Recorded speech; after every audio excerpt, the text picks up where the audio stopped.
ત્યારથી તો કોંગ્રેસ નેતા અને પૂર્વ ગૃહમંત્રી શિવરાજ પાટીલનો બફાટ સામે આવ્યો છે। જેહાદની વાત માત્ર કુરાનમાં નહીં પણ ગીતામાં પણ છે। એક પુસ્તક વિમોચનના કાર્યક્રમ દરમિયાન શિવરાજ પાટીલે આ નિવેદન આપ્યું। જ્યારે સ્વચ્છ વિચાર અને તમામ પ્રયાસ બાદ કોઈ સમજતું નથી ત્યારે શક્તિનો ઉપયોગ કરવો જોઈએ। મહાભારતની અંદર ગીતાનો ભાગ છે, તેમાં પણ જેહાદ છે। મહાભારતમાં શ્રીકૃષ્ણએ અર્જુનને જેહાદનો પાઠ ભણાવ્યો હતો। વિવાદ બાદ શિવરાજ પાટીલની સ્પષ્ટતા સામે આવી છે કે મારા કહેવાનો ઉદ્દેશ બીજો હતો। શ્રીકૃષ્ણની વાત જેહાદની નથી। સાયન્સની દ્રષ્ટિએ ભગવાન એટલે એનર્જી।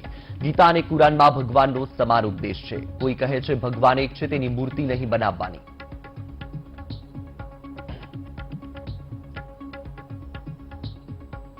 यहां पर कहा जाता है कि इस्लाम धर्म के अंदर जिहाद की बहुत चर्चा हुई है।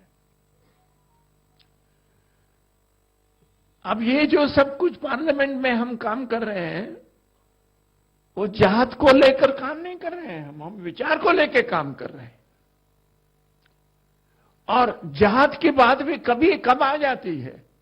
जिहाद की बात तब आ जाती है जबकि सारे मन के अंदर स्वच्छ विचार होने के बाद भी अगर उस प्रकार से काम करने की कोशिश करने के बाद भी अगर कोई वो समझता नहीं है, वो नहीं करता है, तो कहा जाता है को आपको अगर शक्ति का उपयोग करने का है तो वो करना चाहिए। और वो सिर्फ कुरान शरीफ के अंदर नहीं है, वो महाभारत के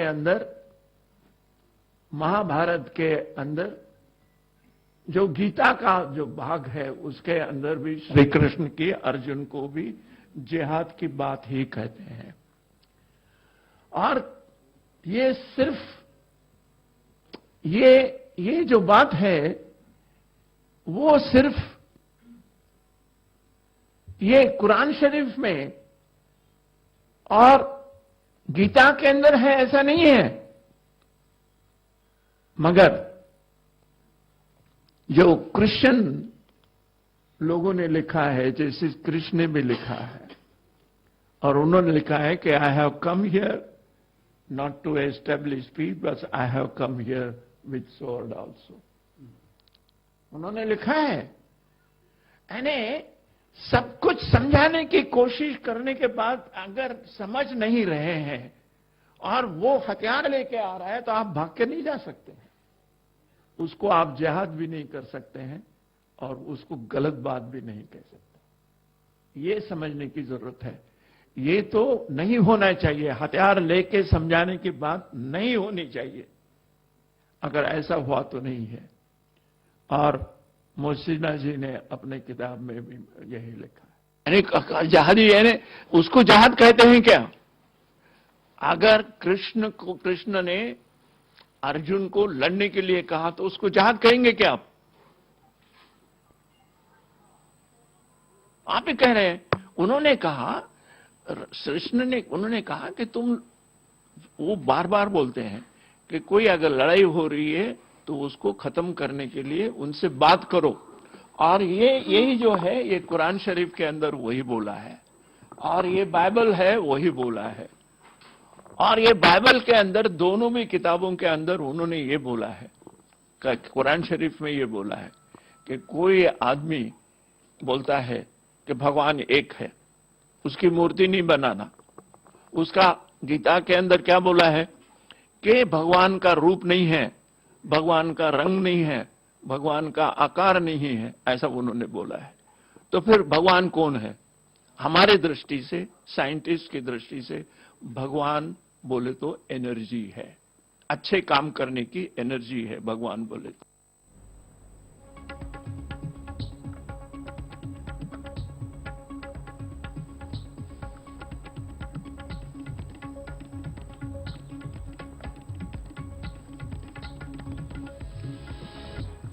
કોંગ્રેસના નેતા શિવરાજ પાટીલના ભગવાન કૃષ્ણના નિવેદન પર હર્ષ સંઘવીએ જવાબ આપ્યો। કેટલાક રાજકીય નેતાઓ ધાર્મિક આસ્થાને ઠેસ પહોંચાડવાનું કામ કરે છે, પહેલા ભગવાન રામના ભક્તોનું અને હવે મહાભારતને અલગ અલગ વિષય સાથે જોડવાનું અયોગ્ય. ત્યારે ભગવાન કૃષ્ણના ભક્તોને ઠેસ પહોંચાડવાનું કામ થયું છે, તેને હું વખોડું છું. હર્ષ સંઘવીનું આ નિવેદન સામે આવ્યું છે. તો એક વડીલ આ પ્રકારે સ્ટેટમેન્ટ આપે તે અતિ નિંદનીય બાબત છે. આ પ્રકારે સમાજને અલગ કરતા નિવેદન અપાય તે તપાસનો વિષય છે. પહેલા આપના નેતા અને હવે કોંગ્રેસના નેતાએ આ નિવેદન આપ્યું છે. આ નિવેદનથી વિચારધારાને ઓળખવાનો સમય આવી ગયો છે.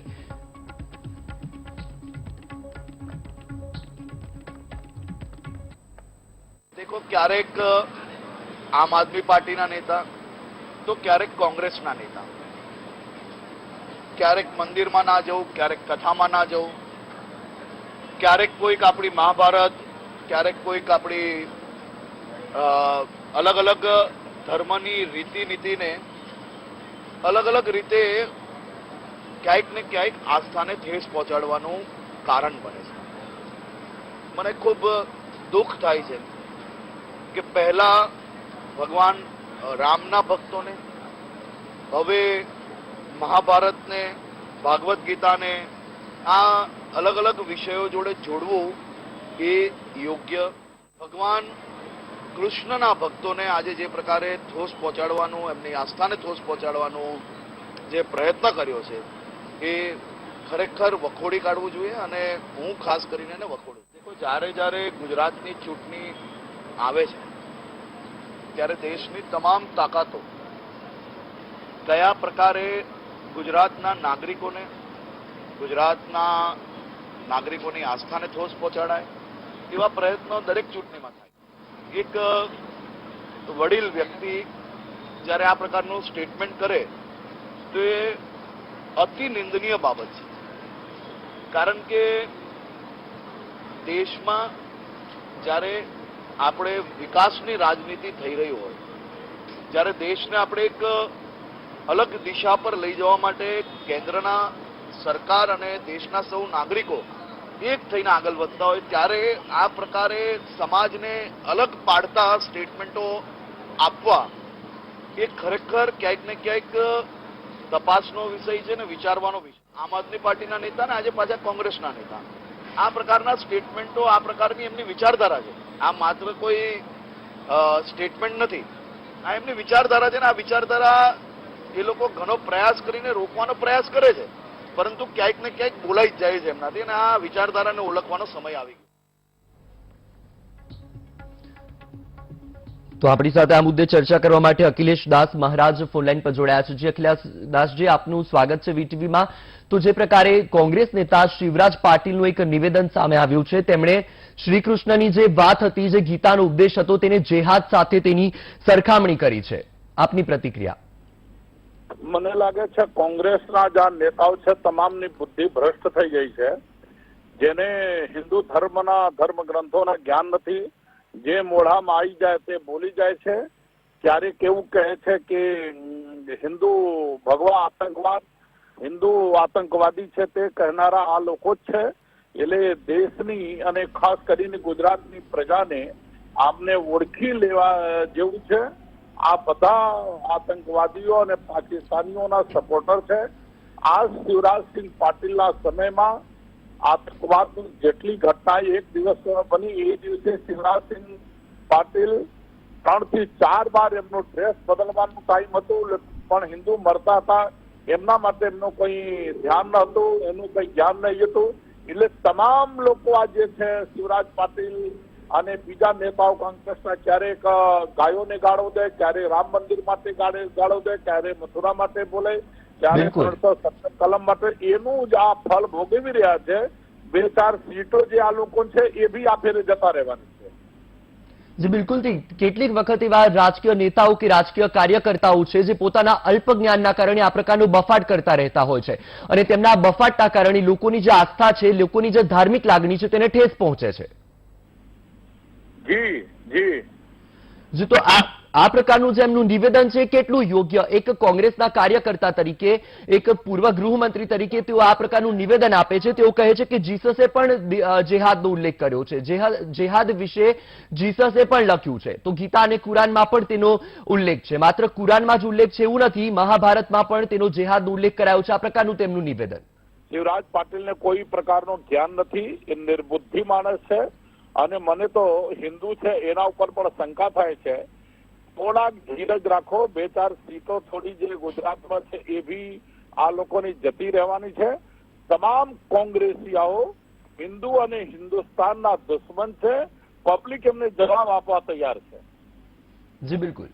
જી અખિલેશદાસજી, વીટીવી સાથે જોડાવા બદલ આપનો આભાર. તો આપણી સાથે આજ મુદ્દે ચર્ચા કરવા માટે એસપી સ્વામી સ્વામિનારાયણ મંદિર ગઢડાથી ફોનલાઈન પર જોડાયા છે. જી એસપી સ્વામી, આપનું વીટીવીમાં સ્વાગત છે. તો જે પ્રકારે કોંગ્રેસના નેતાનું નિવેદન સામે આવ્યું છે, એક પુસ્તકના વિમોચન સમયે તેમણે આ નિવેદન આપ્યું, તેમણે જે જેહાદ છે તેનો ગીતા સાથે ઉલ્લેખ કર્યો છે, ગીતા સાથે તેની સરખામણી કરી છે. તેમણે કહ્યું કે માત્ર કુરાનમાં જ આનો ઉલ્લેખ નથી, મહાભારતના ગીતામાં પણ આનો ઉલ્લેખ કરવામાં આવ્યો છે.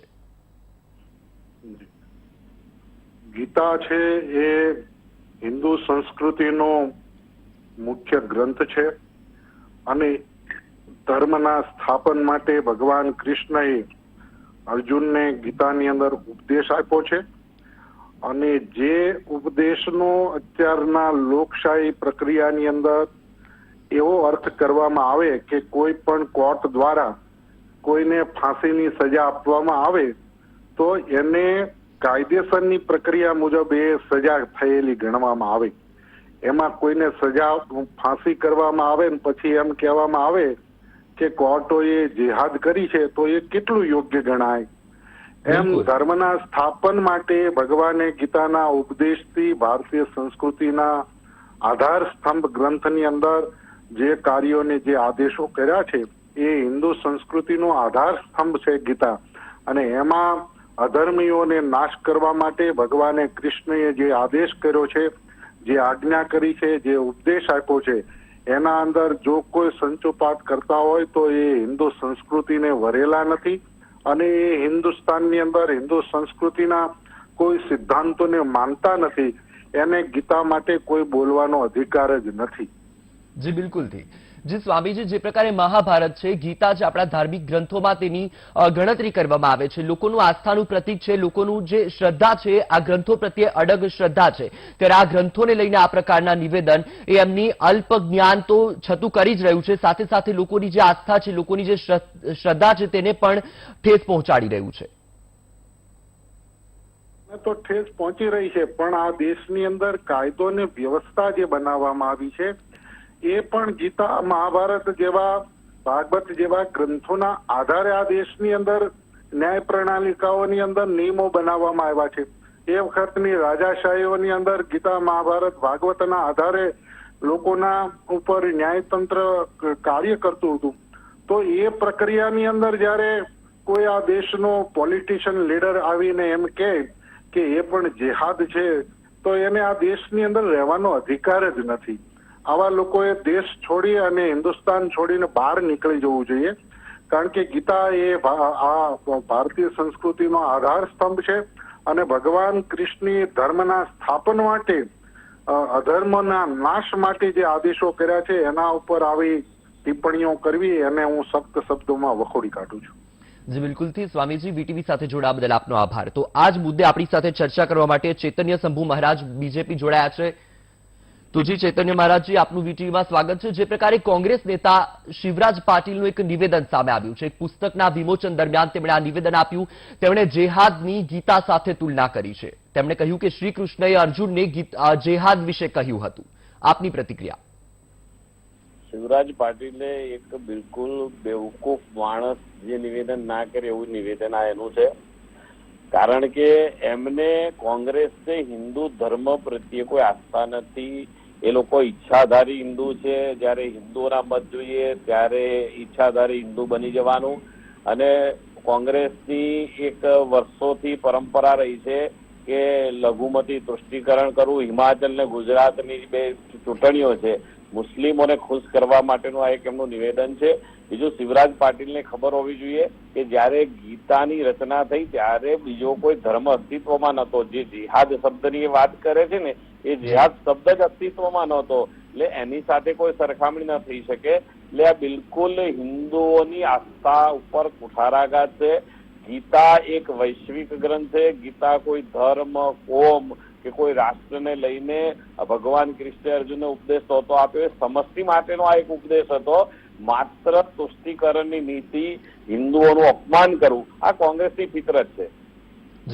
જી બિલકુલથી આપે પણ કહ્યું કે હિમાચલની ચૂંટણી આવે છે ત્યારે મુસ્લિમોને ખુશ કરવા માટે આ પ્રકારનું તેમનું નિવેદન. તો જ્યારે ચૂંટણી આવે છે ત્યારે રાજકીય પક્ષો શા માટે લોકોની આસ્થા છે, લોકોની શ્રદ્ધા છે તેને નિશાના પર લાવે છે? કેટલું યોગ્ય?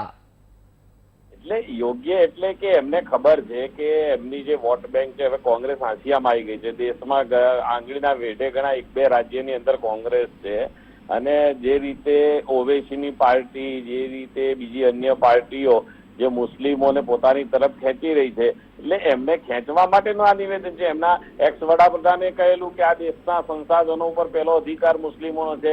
ગુજરાતના પ્રદેશ પ્રમુખે એવું કહેલું કે આ દેશના સંસાધનો ઉપર પહેલો હક લઘુમતીનો છે. એટલે આ મત આધારિત નિવેદનો છે, જાણી જોઈને કરવામાં આવેલું નિવેદન છે, પરંતુ જાણી જોઈને હિન્દુઓનું અપમાન વારંવાર કોંગ્રેસ દ્વારા થાય છે. જી બિલકુલ. તો આમના જો આ નિવેદન આવ્યું ત્યારબાદ તેમણે સ્પષ્ટતા પણ કરી. તો આપનું શું માનવું છે કે આમણે ચર્ચામાં રહેવા માટે થઈને જ આ પ્રકારનું નિવેદન આપ્યું છે? બિલકુલ. શિવરાજ પાટીલની હવે કોઈ ઠીકણી કોંગ્રેસમાં લેતું નથી. એ એક્સપાયરી ડેટ સમાન છે. એટલે પોતે ચર્ચામાં રહે, આવું કોઈ નિવેદન કરે તો જ એ ચર્ચામાં રહે, એટલા માટેનું આ નિવેદન છે એમનું. જી બિલકુલથી. જી વીટીવી સાથે જોડાવા બદલ આપનો આભાર. તો આપને જણાવી દઈએ કે કોંગ્રેસ નેતા અને પૂર્વ ગૃહમંત્રી શિવરાજ પાટીલનો બફાટ સામે આવ્યો છે. તેમણે જેહાદની વાત માત્ર કુરાનમાં નહીં પણ ગીતામાં પણ છે એ પ્રકારનું એક નિવેદન આપ્યું છે. એક પુસ્તકના વિમોચનના કાર્યક્રમ દરમિયાન શિવરાજ પાટીલનું આ નિવેદન સામે આવ્યું. ત્યારબાદ રાજકારણ પણ ગરમાયું છે. જ્યારે સ્વચ્છ વિચાર અને તમામ પ્રયાસ બાદ કોઈ સમજતું નથી ત્યારે શક્તિનો ઉપયોગ કરવો જોઈએ, આ પ્રકારનો ઉલ્લેખ પણ શિવરાજ પાટીલે તેમના નિવેદનમાં કર્યો. મહાભારતની અંદર ગીતાનો ભાગ છે, તેમાં પણ જેહાદ આ પ્રકારનું તેમણે નિવેદનમાં ઉલ્લેખ કર્યો છે. તો મહાભારતમાં શ્રી કૃષ્ણએ અર્જુનને જેહાદનો પાઠ ભણાવ્યો હતો. વિવાદ બાદ શિવરાજ પાટીલની સ્પષ્ટતા પણ સામે આવી છે. તો આપને જણાવી દઈએ કે જ્યારે રાજકીય નેતાઓ આ પ્રકારનું નિવેદન આપે છે એ નિંદનીય ગણી શકાય, અશોભનીય નિવેદન તેમનું હતું, અને ત્યારબાદ તેમણે સ્પષ્ટતા કરી છે. જ્યારે તેમના નિવેદન બાદ જ્યારે રાજકીય ગરમાવો આવ્યો ત્યારબાદ તેમણે સ્પષ્ટતા કરીને કહ્યું કે મારો કહેવાનો ઉદ્દેશ બીજો હતો. શ્રી કૃષ્ણની વાત જેહાદની નથી, સાયન્સની દ્રષ્ટિએ ભગવાન એટલે એનર્જી, આ પ્રકારે તેમણે સ્પષ્ટતા કરી.